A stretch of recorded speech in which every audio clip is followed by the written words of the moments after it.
Kesi ya uhaini inayomkabili Tundu Antipas Lissu imeahirishwa mpaka Septemba 18 kesho kutwa, na kikubwa zaidi Lissu alikuja na hoja zake akipinga ile hati ya mashtaka ya uhaini, akisema kuna baadhi ya makosa yamefanyika, hivyo aachiwe huru na mahakama kwa sababu kuna vitu ambavyo haviko sawa. Sasa siku ya leo yeye alikuwa anamalizia kueleza hizo hoja zake, na baada ya hapo upande wa jamhuri umeomba tarehe 18 uweza kutoa majibu kuhusiana na hicho ambacho kimezungumzwa. Baada ya hapo mahakama itatoa msimamo wa hicho ambacho kimeainishwa toka mwanzo.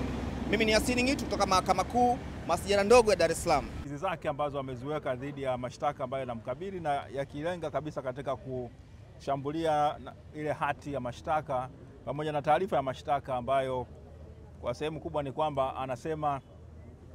ina upungufu mkubwa sana wa kisheria, na kutokana na upungufu huo basi inabidi mashtaka haya yatupiliwe mbali au yafutwe kabisa na yeye aweze kuachiwa kuwa huru. Ameweza kueleza kwa hisia kubwa na kwa weledi mkubwa sana wa kisheria kuhusiana na upungufu mkubwa ambao ile hati ya mashtaka inayo, pamoja na yale maelezo ya mashahidi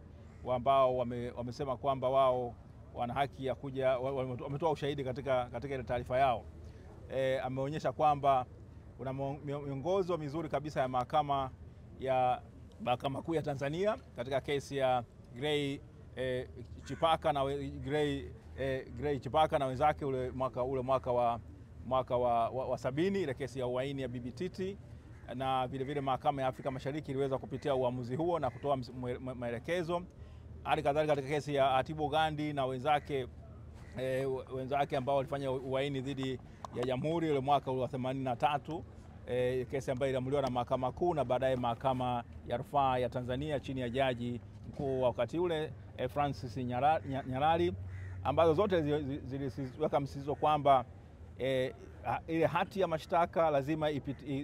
ikidhi vigezo ambavyo vimezingatiwa, ikiwa pamoja na taarifa ya kosa, vitendo gani ambavyo nia ile kufanya kosa, alikadhalika na vitendo vyenyewe vya kufanya kosa hilo. Kwa hiyo Lissu ameweza kuonyesha kwamba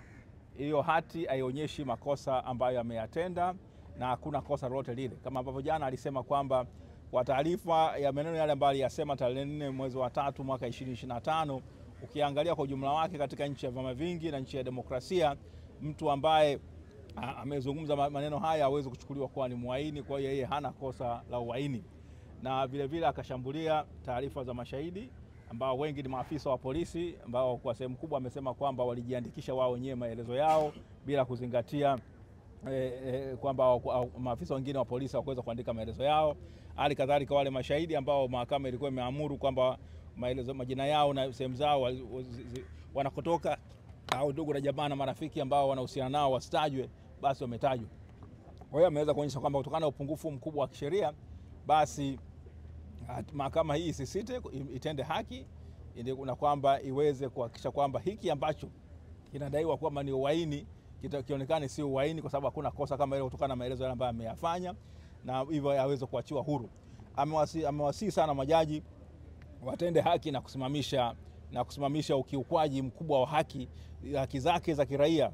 ambao unafanywa kwa yeye kukaa ndani mahakamani gerezani kwa muda wa zaidi wa siku 162 sasa ndio alivyosema. Sasa kingine ambacho ni kama afisa wa mahakama na vile vile mtu ambaye nimezingatia, nimekuwa nikiangalia kesi hii